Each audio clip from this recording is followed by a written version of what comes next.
My friends, here are some exercises to help fix your posture. Now you may have seen some videos that have you go up, back, and down, and sometimes tuck your chin and lift your chest. And these sometimes work great, until you're not paying attention and then you're slouching again. The takeaway is that good posture isn't just something we do, it's something we build. Because almost everything we do has us leaning forward, the muscles on our back have become weak and lazy. So let's train them with some exercises. Stand against the wall with your feet, hips, back, and head as flat to the wall as possible. While still keeping everything to the wall, slowly slide your hands up. If you've never done this before, the first thing you'll notice is that your back will begin to arch. Resist this by tensing your abs. Keep everything flat to the wall. If you absolutely can't do it, sometimes taking a few steps away from the wall will help. Do 15 reps in the morning and night, and you'll immediately begin to feel your body want to lift up like this. That means your lazy muscles are beginning to work again. Another exercise for this is the Y raise, which you can do in a chair, but is probably easier on the ground. This is the first episode in my posture series, which covers the mid-back, and I want to make more to cover the upper back and lower back. Let me know if you like it.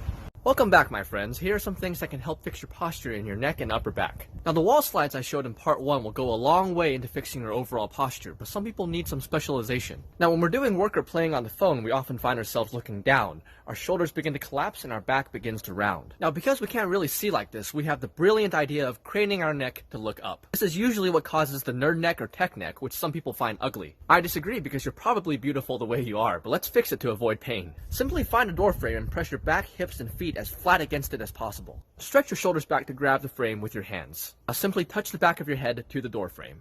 For many people just starting out, they'll have to arch their neck like this. Try to avoid this and keep your neck as straight as possible. While keeping your head against the wall, slowly look down and try to touch the back of your neck to the wall. Now if you can't do it right away, don't worry, you'll get it with time. You're doing well. Once you're set, hold this position for 6 seconds. Repeat this 10 times in the morning and night. You're strengthening your front neck while stretching the back. This is part 2 in my posture series, and if you guys like it, I'll make more for you.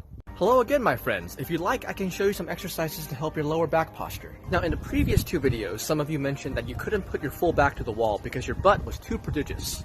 First of all, congratulations on your booty DNA. However, some of you couldn't do it because you have anterior pelvic tilt.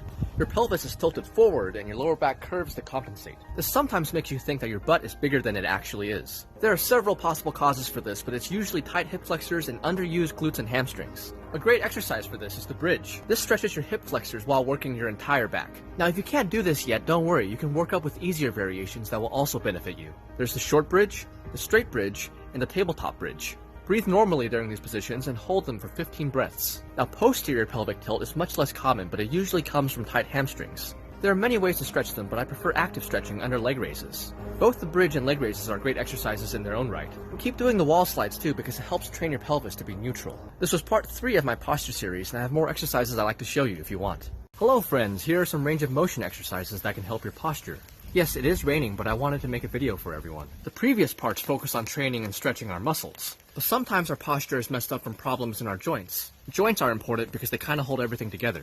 While this is a big topic, gentle range of motion exercises can sometimes help. One exercise you can try is the neck twist. Take a deep breath, raise a shoulder, turn towards it, come back, and then exhale. Repeat 20 times on both sides, but please go slowly and carefully. You can do the same thing with a torso twist, 20 times on both sides. And you may laugh, but hula rotations sometimes help the lower back. You can finish off with the crane neck exercise, which I've seen help some very hunched people. The fingers are just there to guide the neck through its range of motion. The man who taught me the crane neck told me to do it 1 time a day in all directions, so that's what I recommend. This was part 4 of my posture series. I have a couple more things I want to share. I hope you enjoyed.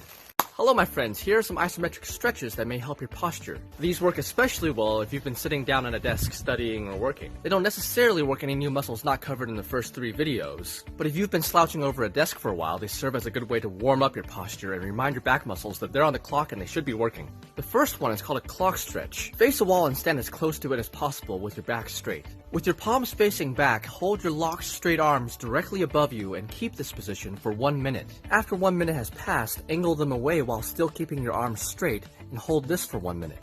Finally, after that, hold your arms parallel to the ground for 1 minute. At this point, it'll be very hard to keep your palms facing back, so just do your best. If you want a way to time it, this video will be about 1 minute, so just listen to it 3 times while doing this stretch. You can also do straight arm raises. Feet facing inwards, butt clenched, arms straight, raise them directly above you, and exhale and relax on the way down. Do 15 arm raises and 1 clock stretch a day, or just whenever you feel like it. This was part 5 on posture. Please let me know if it helps.